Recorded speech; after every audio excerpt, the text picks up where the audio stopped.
Rudolph George Sunde, although more commonly known as Rudy Sunde, I was born on the 1st of May 1927. I was born at St Helens Hospital, Auckland, New Zealand. My parents were Dick and Stavka Sunde of Shore Road, Oratia, who were Dalmatian orchardists.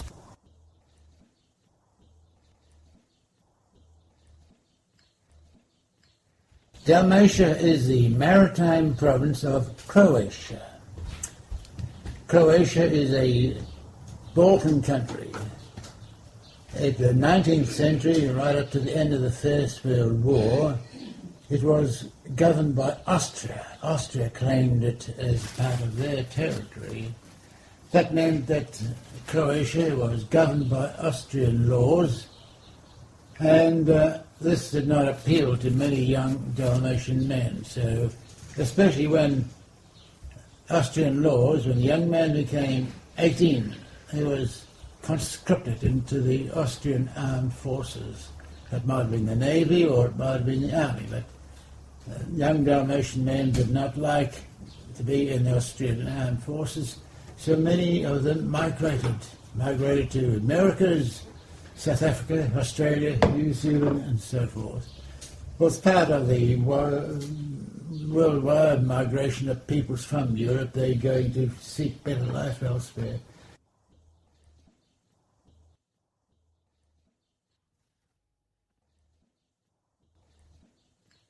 Economic conditions were hard back home in Dalmatia in the late 19th century. My father was born there in 1893. At that time, economic conditions were very, very bad.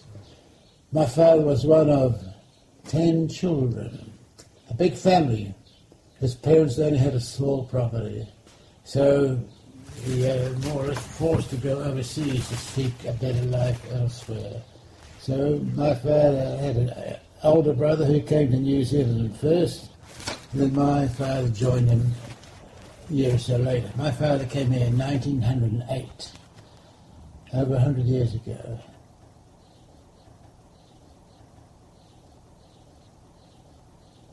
He went up to the gumfields, up in northern gumfields near Dargaville, at a place called Red Hills, which is south of Dargaville on the northern Wairoa River. He stayed there for 5 years, digging gum with his brother and other young men. After 5 years, they apparently must have made enough to come back down to Auckland. Down here, they were told there's a block of land here in Oratia which might be suitable for them to make an orchard. So they came down here and had a look and bought this bit of land, which is a scrub-covered, bush-covered land, and they created an orchard vineyard out of this property.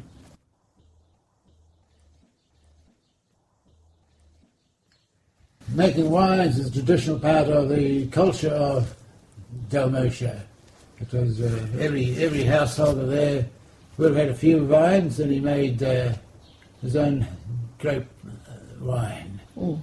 A lot of it was exported too, but they made it mainly for their own consumption. So wine making was part of that tradition.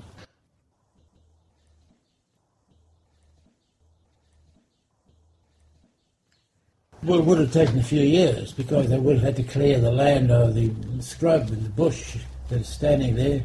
It would have taken quite a few years before they could make a commercial property out of the block of land.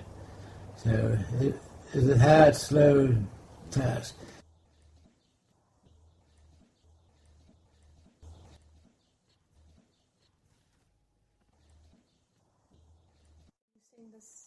Springtime in the valley, blossoms on the vine, gentle springtime breezes in the rusting pines. Springtime in the valley, winter's left behind, time to sow and time to plant for the harvest time. Oratia, my valley, that's where I belong. Oratia, my valley, that's where I call home. Oratia, my valley, valley of my birth. Oratia, my valley, loveliest on earth. 4 more voices. It's a bit low. Doesn't matter, that doesn't matter. Don't be so critical. You love me, don't you? So don't criticise me.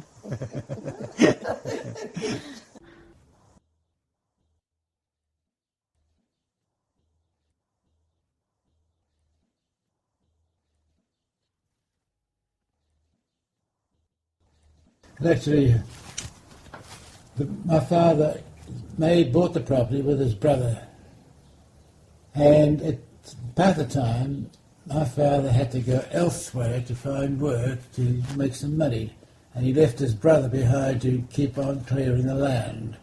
So my father worked down in the Gisborne area, and Wairoa, Bay of Plenty, places like that.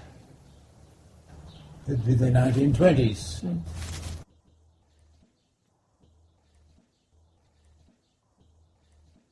Actually, the interesting thing is that these young Dalmatian men who came here in the late 19th century and early years of the 20th century, they came on Austrian passports because Dalmatia was part of the Austrian Empire. Because at that time, when the First World War started, Austria was an enemy of New Zealand, because Austria was an ally of Germany. So many of these young so-called Austrian men were viewed with suspicion by the government.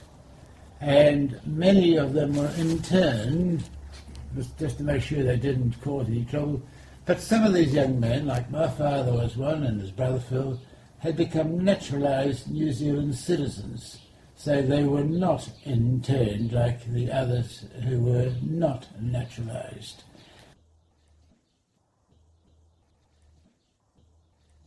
So my father and his brother Phil were allowed to continue working on the land, but then the government wanted to get something from these young men, so these young men who were naturalised, many of them were directed to government manpower schemes. So my father was directed to go to work in the Bay of Plenty, digging canals down in the Bay of Plenty.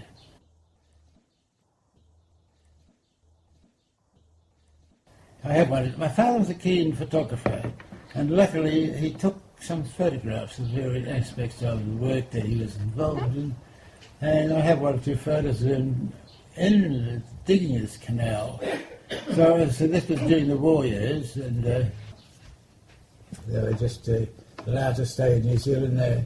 Although there were some Dalmatian men, some 60 or 70 of them volunteered to fight with the New Zealand Army, and these, I think it's 70 odd of them, went to Gallipoli and then to the Western Front where they fought with the regular New Zealand troops.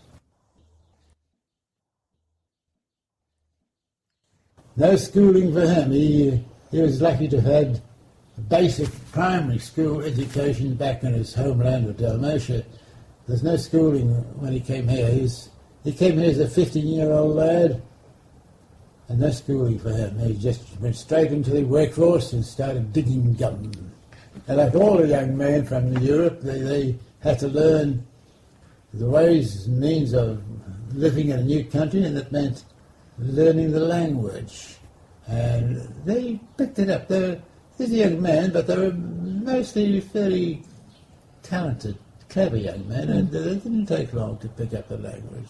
They were keen to learn. They didn't go to high schooling, but they were keen to learn. So, as Pat says, they kept up to date with books and newspapers, and they learned to read like that and learned to speak.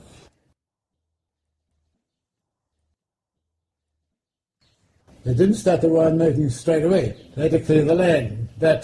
And to clear the land, to get some money from the land, they planted cash crops like potatoes and tomatoes and beans, which are quick growing and which provide a quick return for the investment. So they would do that. But it takes 5 or 6 years for an apple tree to grow 5 or 6 years before you get any fruit off it.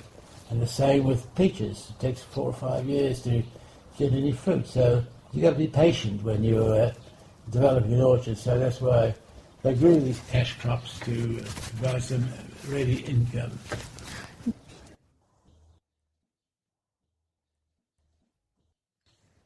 As though there's no market out here in the West, no.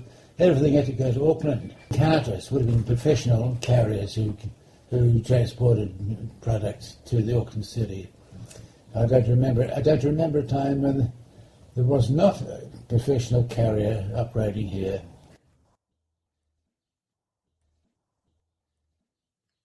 Well, they bought the property in 1913, so they started working on it straight away.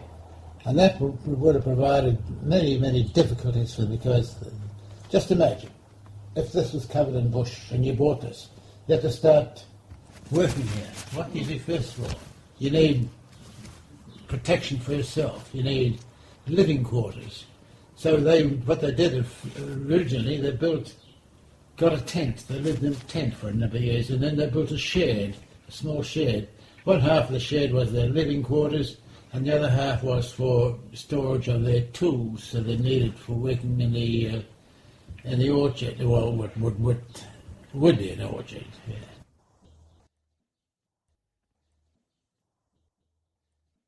The Oratia Valley is a somewhat remarkable valley, because most of the settlers here were of Dalmatian origin. And so there would have been a lot of general socialising and general working together. They'd meet together for social functions and so forth. Birthdays, Christmas celebrations like that, yeah. They were all working on orchards. They're all working, developing their own orchards, yeah, all of them. My father came out in 1908. Like a young man, keen to find a woman, but they had to wait a while. So there would have been some thousands of these young Dalmatian men, and they were wanting wives, wanting women, but they prefer to meet a woman of their own background, of their own race. But they're not available, so many young Dalmatian men marry women. So that's why up in the far north now you have Maoris with Dalmatian names. Or they'd rather part Maori, part Dalmatian. On the other hand, sometimes the young man had made a bit of money, he'd go home to Dalmatia and find a young woman there who would be his wife, and he brought her back to New Zealand. But my mother's fate was somewhat different. Her father was here already, and her father, he went home and he brought my mother back here. So my father met my mother to be somewhere out here in the west, at Taupaki actually, and it would have been a short courtship, and then they married, and then they came to live down here in Oratia.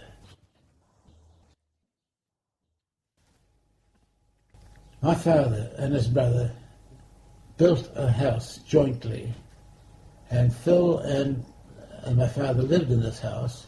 Then Phil, my father's brother's name Phil, he got married, and so he and his wife lived in the house. And then my father got married, so at one time there were two couples living together in the house. And I was born, they were still living in the house there together. I've got a photograph of myself sitting on the back steps of this house. And this photo with Alex, and so they lived together in this house for quite a few years. My father and his brother Phil, it's an interesting story because the hillside behind me was covered in bush and a kauri timber grow here. So my father and his brother and another local Dalmatian, Steve Ranges, they cut down the kauri and they milled the kauri. And they used the timber they milled and built themselves a house. So this is the house that they lived in together for quite a few years until they bought another property which had another old house on it. So my mother and my father went there to this newer property. Shore Road, Oratia. Springtime in the valley, blossoms on the vine, gentle springtime breezes in the rusting pines. Springtime in the valley, winter's left behind, time to sow and time to plant for the harvest time. Oratia, my valley, that's where I belong. Oratia, my valley, that's where I call home. Oratia, my valley, valley of my birth. Oratia, my valley, loveliest on earth. 4 more voices. It's a bit low. Doesn't matter, Pet, doesn't matter. Don't be so critical. You love me, don't you? So don't criticise me.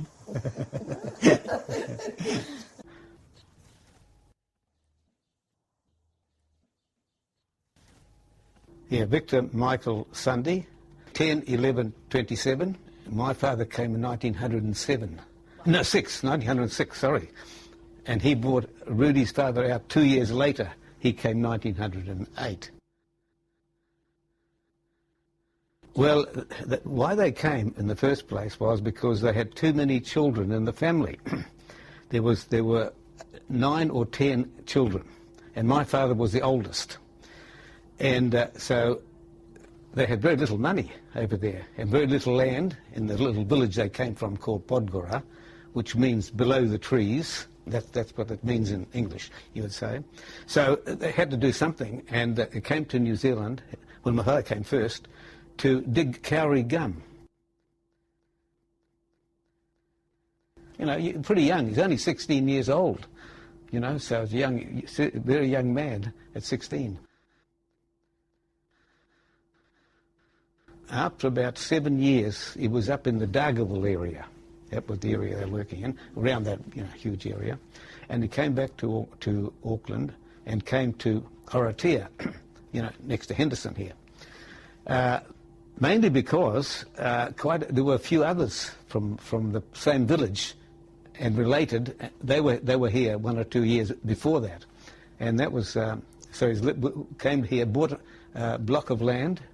Well, both of them bought, they were together, my father and uncle, Dick, they were together, and they bought this block of land about 30 acres, and it was all bush and scrub, had to cut it all down and gradually plant fruit and vineyards. And in the meantime, they were growing tomatoes and cabbages and potatoes to sell, to live, to live for a few years. The war, yeah. My father, who was the oldest, he stayed on the land, and his younger brother, he went down to the south of Auckland, and they were building dams and irrigating and all this sort of thing for about 4 or 5 years, almost as long as the war lasted,